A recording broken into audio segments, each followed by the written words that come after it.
Alright guys, how's it going? I am back with another video. We are going to be watching another video from one of my favorite Americans that live in Germany right now, and their channel is called My Merry Messy Life. So if you have not checked them out yet, I highly suggest you do, especially if you are an American wanting to move to Germany. I've been keeping up on their journey, and it's been very informative, and they are very knowledgeable. So today's video is going to be moving to Germany from the USA, things that were hard at first but easier 1 year later. So we're going to check that out. So I kind of started it right when they start talking about their topics. So let's go.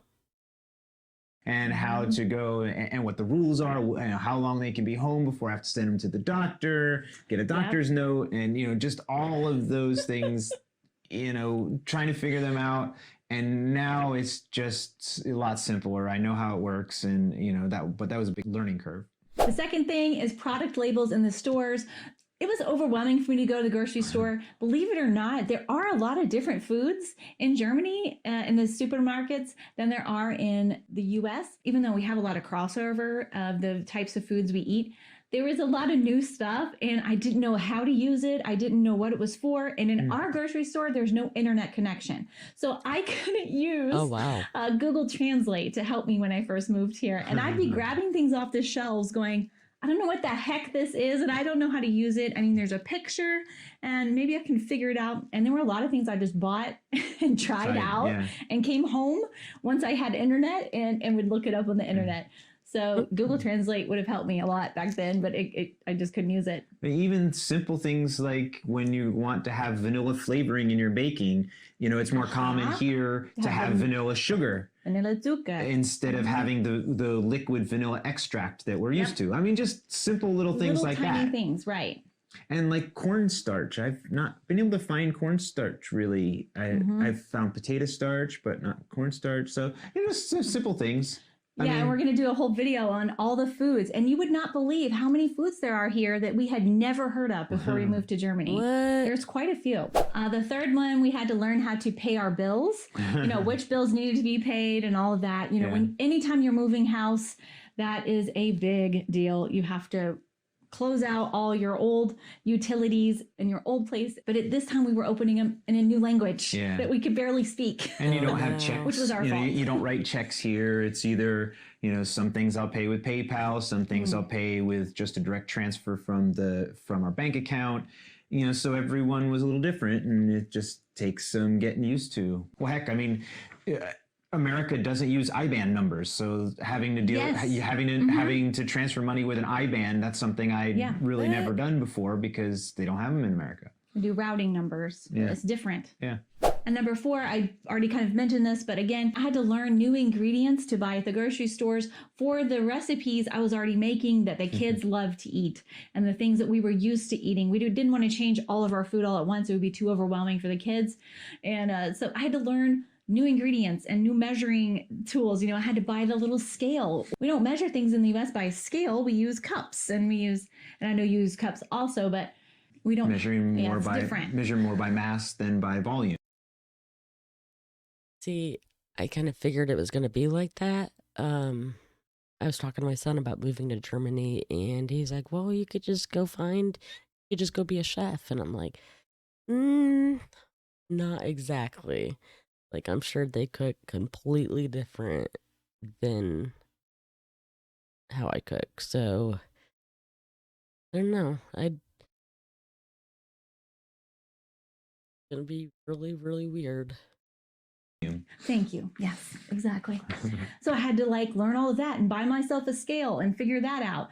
And, and switch from cups and ounces to grams, and so everything had to be converted. So I'm just using my phone the whole time trying to convert everything. You can't convert an ounce to a gram. They're different units of measurement. But anyway, doesn't matter. Picky nerd. Go watch our engineering video. I don't always say the right thing, but I do know what I'm talking about. Yes, absolutely. So what is the right thing? Well, I was trying to going convert. from ounces to milliliters, you could do fluid ounces to milliliters, and then you can do pound ounces to grams. So, yeah. But anyway. Okay. So number 5 is making sure we had all the right outdoor gear to send our kids to school. Even the Grundschule kids, you know, they almost always have their Schneehose, their snow pants when they go to school, and we didn't have that, and we didn't have the right boots. They didn't have snow boots. And didn't have the light-soled shoes for their gym class, and it's just all of the. Which we've talked about all this many times before. In the school videos. Getting the right winter gear was a beast when we first got here, because also we come from Georgia. Yeah, we just did. The kids didn't have that stuff. I imagine if we came from Minnesota in the U.S. Probably would or have been Michigan better. or North Dakota, we would know what we're doing, but we didn't. So number 6, this one's for me. It was a huge headache getting all of the furniture sorted. I had made all these orders before we moved from Ikea. In fact, I have this whole spreadsheet of the furniture we had bought from Ikea and in which room it was going to go in, so that once we moved in, I could sort everything out. So I knew which boxes went to each room. And it was a huge ordeal. That was just, Kevin, well, that's true. Well, we crashed. This one is not just for me. You spent weeks building Ikea furniture. Yeah, that I did. Once we got here, built Ikea furniture for weeks. But even just ordering it, we crashed their e-business site because we had too many things in the cart. Yes, and I had to make several orders. We had to make a couple different orders because it crashed because we had too many things in the in the cart. And hopefully our relocation agent, 2 weeks to get there, or 3 or 4. Like, our system is so backed up here that it's just been taking forever to get anything.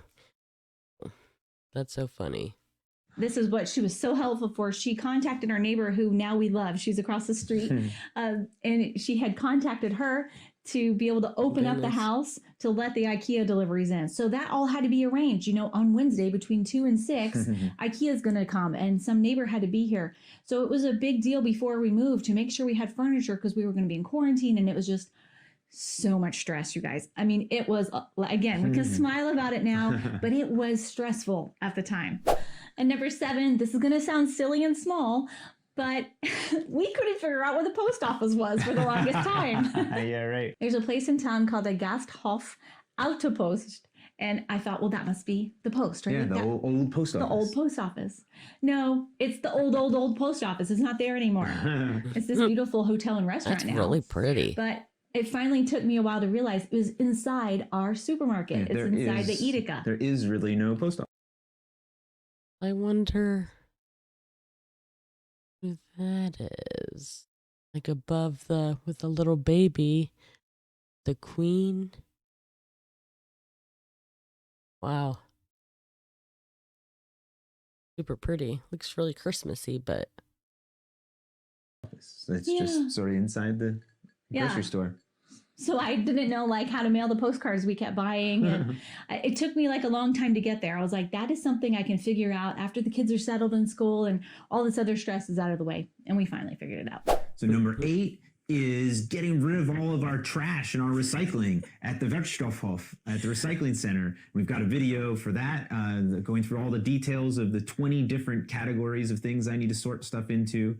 And you had to have a friend come over to teach you those categories. Oh, I never would have been able to figure that out by myself. So had a friend come over and show me, and now it's like clockwork. I go there. I know the Wertstoffhof guys. They're always, you got immer nie Möbler, they say, when I come with all my giant cardboard boxes, because we're always getting more furniture or something. And so I've always got tons of cardboard boxes. Well, I guess we did just buy your Kleiderschrank. Yeah, I mean, I guess it's been a while since he said that to me, but anyway, it's just funny. Now it's a piece of cake. The kids know where the kids go with me, and Grayson goes and sorts out the glass and the different colors, and it's no big deal now. But for the first few months, it was a lot of stress because the cardboard continued to pile up in Kevin's office, and I have some great footage here to show you how crazy it was. We had so much cardboard from all the Ikea furniture. We couldn't take it to the Wertstoffhof until we bought a car, which is, of course, another thing on the list. Number 9 was figuring out how to buy a car. Obviously, the process isn't so different, but we're not fluent in German. Yeah. But Kevin did it all in German, and we have a video on that as well. We got a video on that one too. And now it's great. I have a relationship with that car dealership, and so when I needed to get the winter tires put on, I just make an appointment and go take it there, and I know where to go and know the people there, so it's much smoother and simpler now. Yeah. And that whole experience was a lot better, honestly, than what it is in America, because you don't have pushy salesmen trying to force you to buy cars or trying to push you to buy cars that you don't want and overcharging you. And they were very, very nice. Yeah, ended up being a good experience, but we were stressed leading up to it. Yeah. But Kevin handled all of that. That was not me at all. You did a great job with that. Thank you. You guys are so cute. We ended up getting exactly what we wanted. Yeah. And we really like our car. Number 10 was a big one, as it is for anyone who moves countries or even changes jobs, figuring out health insurance. Health insurance is actually simpler and cheaper and easier in Germany than it is in the US. But still, we had to figure it out. We had to learn about it. Right. In another language. Well, we're still not quite done. I think we probably will end up changing you because you're on a private insurance plan, and I think we can try to get you over to a German state-run one. But yeah, that was tricky, and knowing all the forms and what things you need to send in. And Sarah makes too much money to be as a dependent on my plan, so she has, that's why she has to have her own plan, and just all the rules and figuring them out, and even knowing once you have the insurance how you use it when you go to the doctor, which is really easy here. You just show your card and you're done, and there's no copays. I don't have a card because I have this private insurance. I have to show it online or whatever, but yeah. So yeah, all that was something to figure out, and now we got it down. Makes sense, and it's not a big deal anymore. Which part of that was also the vaccinations. The Grundschule didn't recognize the vaccine records we brought over from the US. And they're like, this doesn't work. We don't understand this. So we had to take it to the local pediatrician who knows English. And she's like, oh, I've dealt with American vaccines. I know about this. And she was able to transfer it over to the little orange or yellow booklet. Is it yellow? Orangish yellow. It's orangish yellow. Yeah. Yeah, the Impfpass. Yeah, she was able to make an Impfpass for each of the kids. Yep. So that was another big hurdle. So number 11 was figuring out my driver's license, which just 2 videos ago, we do a whole spiel on that. So I won't go into that again. But I'm from one of the states in the US that doesn't have a reciprocity agreement with Germany. So my driver's license expired after 6 months. I still have an American license, but it is not valid anymore in Germany after 6 months after you move. So anyway, I've had to figure that out and cross that hurdle. Now I'm feeling way less overwhelmed about it because so many other things in our life are settled and things are much better and we feel much more comfortable here. So now I feel mentally and emotionally ready, like, okay, now I can tackle my driver's license. Now I can get to that. But 6 months ago, I was still so overwhelmed with so many changes all at once that I couldn't tackle it. But anyway, so if you want to watch more about that, link in the description.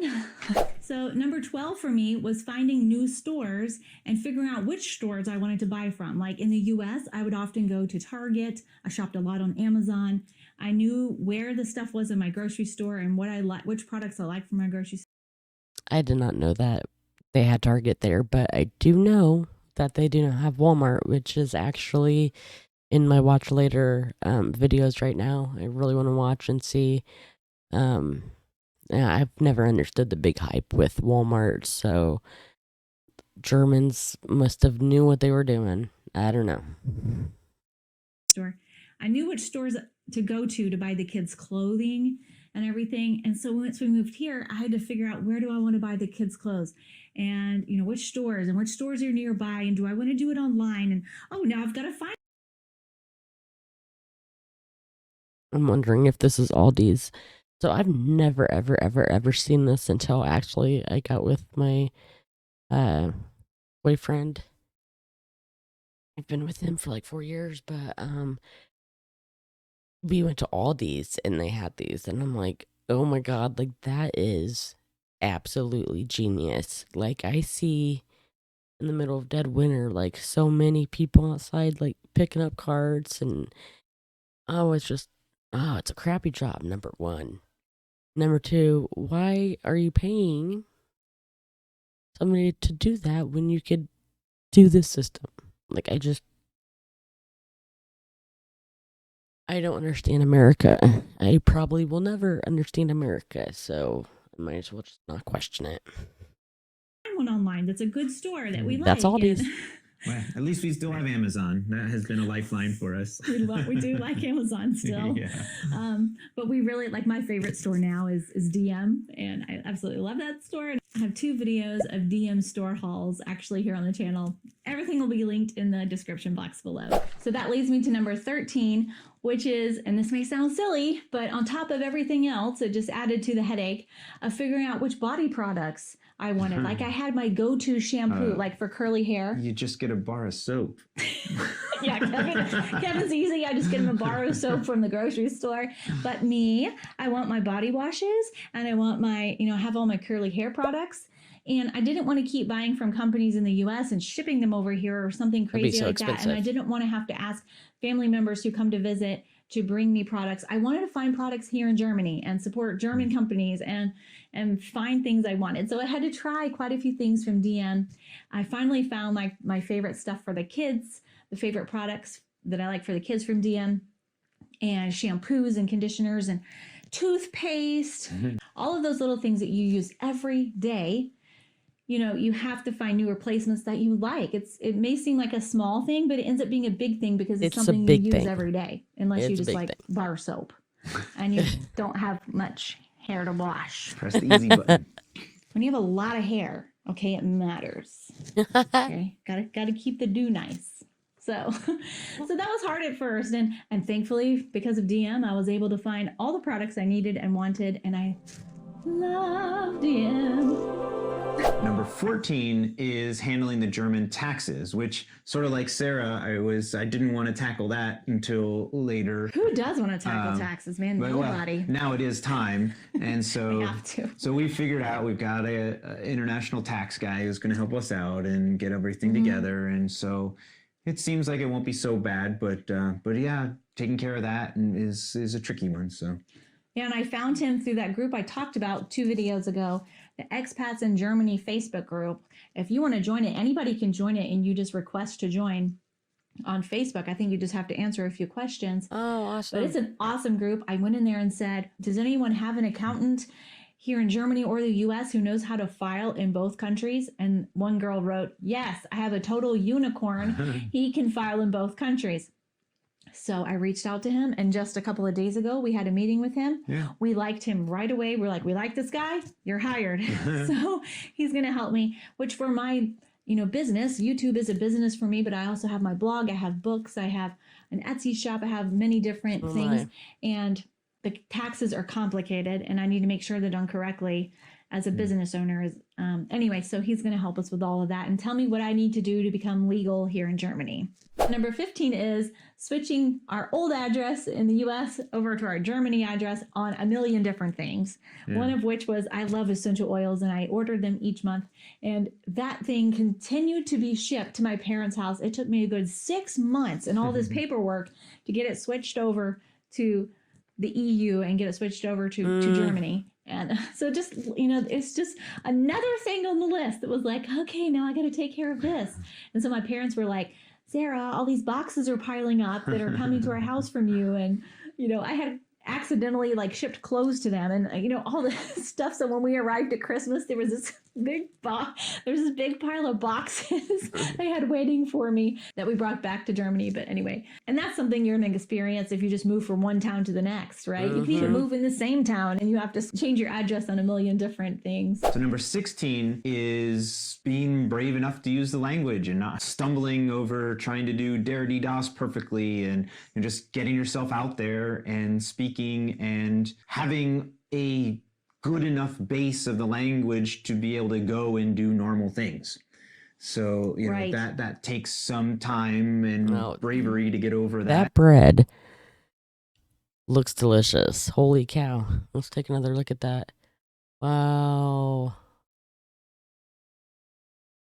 Looks delicious. Wow. So, that takes some.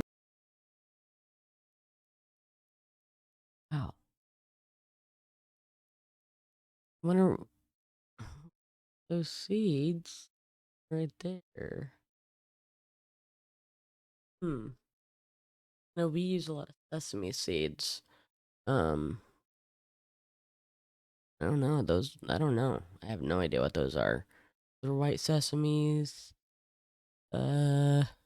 Oats maybe.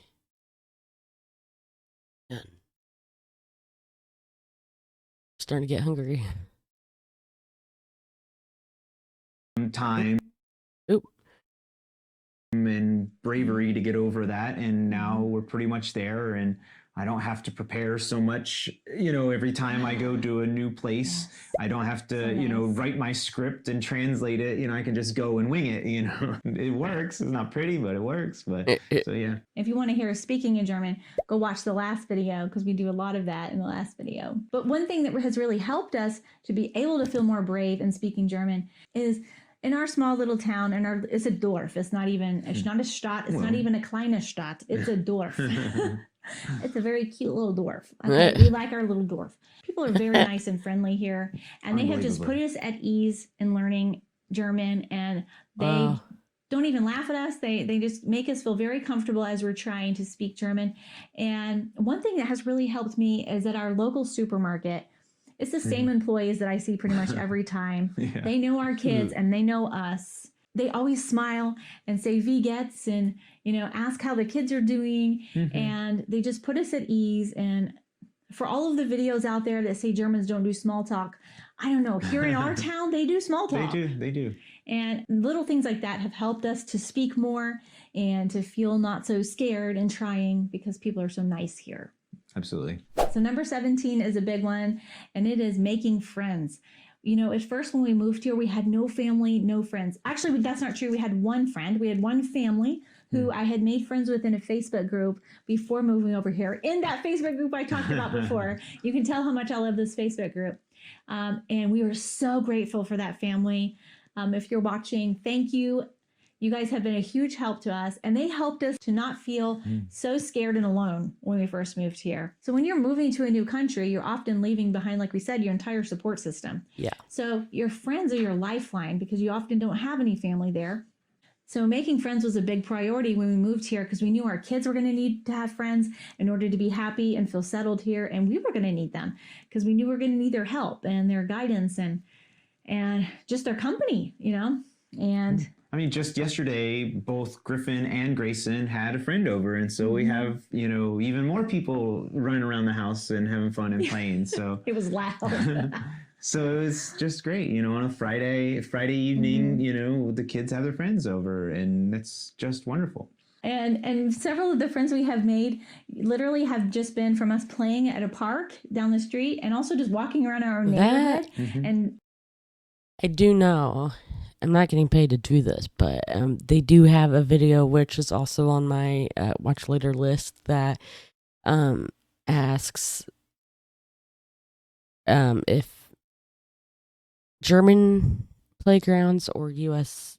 playgrounds were better, and it's looking like the German ones are better, way better. Our neighbors already. Being outside gardening, and we just start striking up a conversation and get to know each other. And then now that I know more German and can communicate with the moms at kindergarten a lot better, I've been able to make more friends with the moms at the kindergarten, and that's helped us to connect with people. But it's wonderful. We've now got so many friends that it's actually difficult to keep in touch with all of them. Yeah, right. And make sure we need to have this family over this weekend because we haven't seen them in a month. We'll go back for got so many friends that it's actually difficult to keep in touch with all of them. Yeah, right. And make sure we need to have this family over this weekend because we haven't seen them in a month, or and it's just so nice. Both Kevin and I are social. We love having friends, and I think even if you're not a social person, everyone needs a friend. Everyone needs support from other people. So we're so grateful that we have found that this past year. And that was one of my biggest goals accomplished. Get the kids settled in school, help them learn German, and make friends.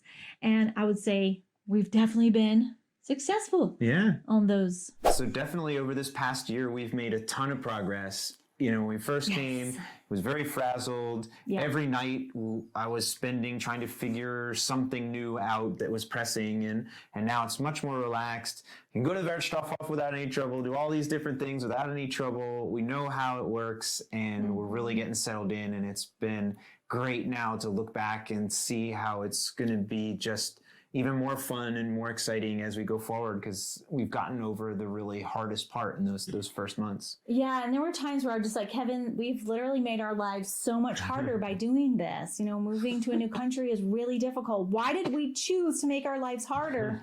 And we would always have to remind ourselves this past year, the first year is going to be the hardest.